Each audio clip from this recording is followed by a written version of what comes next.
Hello po, online world. Ayan. So, time check po, it's already 4:51 ng hapon. Pero, ganito na po yung kapaligiran. Napakadilim na niya ngayon.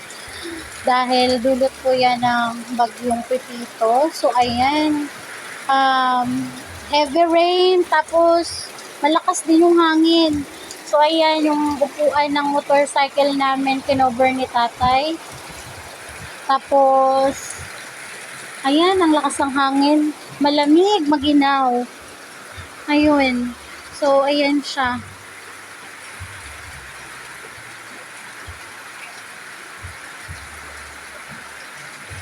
Ayan.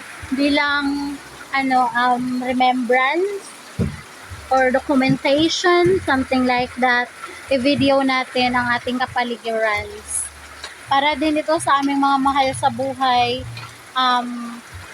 na nangungumusta kung ano nalagay namin. So, ayan, okay lang po kami.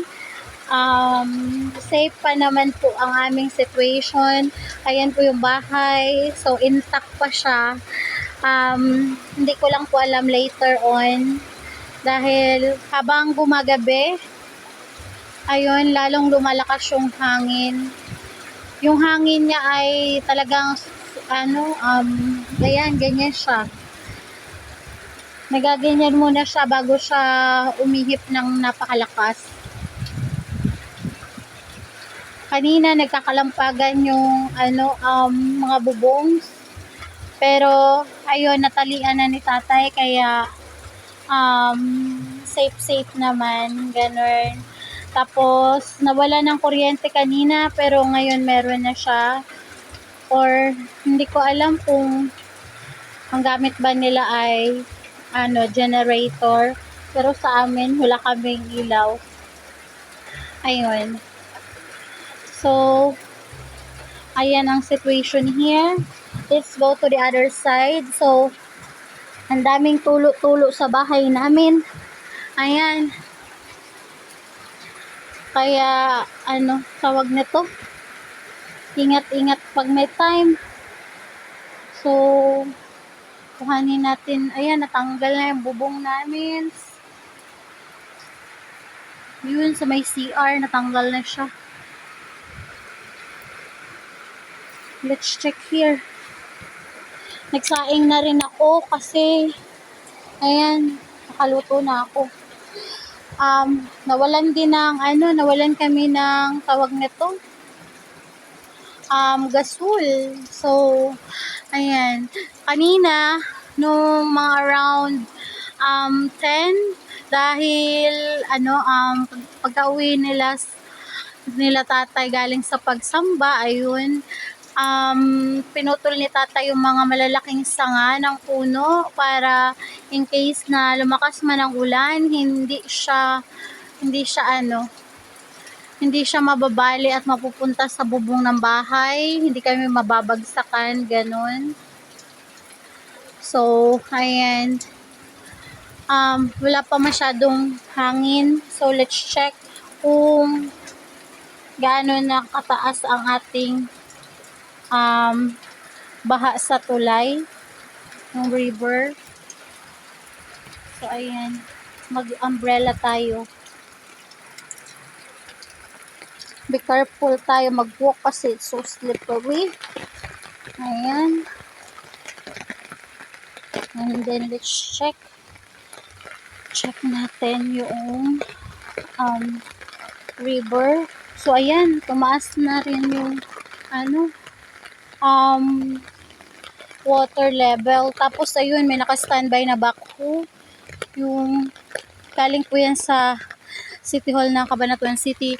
Ayan, napaka-dark ng langit. Ayun. So, natakot here.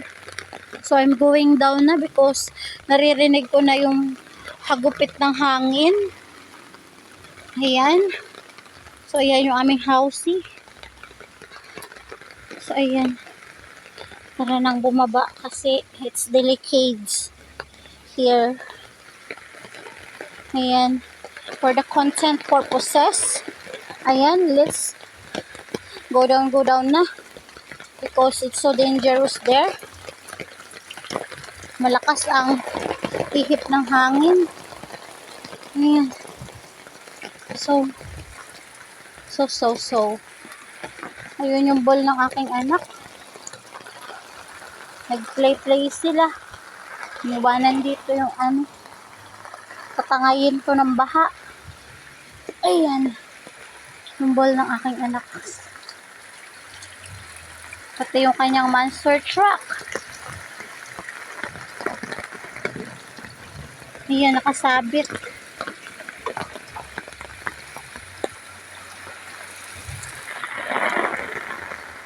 So, hindi tayo ngayon nakapangalakal dahil maulan at mabagyo. Ay, life. Wala tayong magagawa kasi ganyan talaga ang life.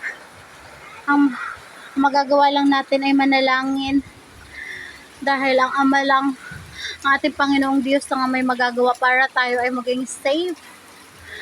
So, sa mga, ayan, nagliliparan na yung mga dahons.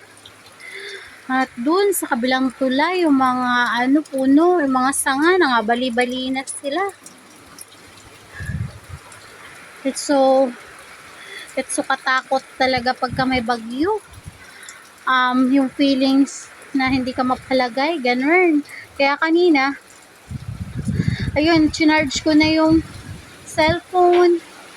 Ayan, lakas ng hangin na naman. Yun. So, pinapatay talaga ng electric corporation yung kuryente kapag ganitong bagyo. Kasi, para walang makuryente, ganun. So, bilang pag-iingat din yun. Kaya walang kuryente kasi nga maulan. At dahil nasa Aurora yung bagyo, damay ang Nueva Ecija. So, ayun, signal number 5 ngayon ang Aurora. So, damay kami. Damay, no? Kasi magkakalapit kami at malapit sa dagat. Kasi sa dagat dumaan si Bagyong Pipito. So, ayun, ingat po tayong lahat. Ayan, kaya natin yan. Pray lang. So, I will end my video na because I'm going inside and continue to pack all our things. Kasi nung bagyong Nika, nangabasa yung aming mga damit kaya ang dami kong labahin. Tapos, alam mo yung feeling na hindi pa ako tapos maglaba. Meron na namang bagyo. Hindi pa nga ako nakatuyo lahat. Kaya, ayun. Pinaglalagay ko na sa plastic yung iba. Para hindi na mabasa. So, ganun. So, ayan. Ang haba ng aking chika-chika.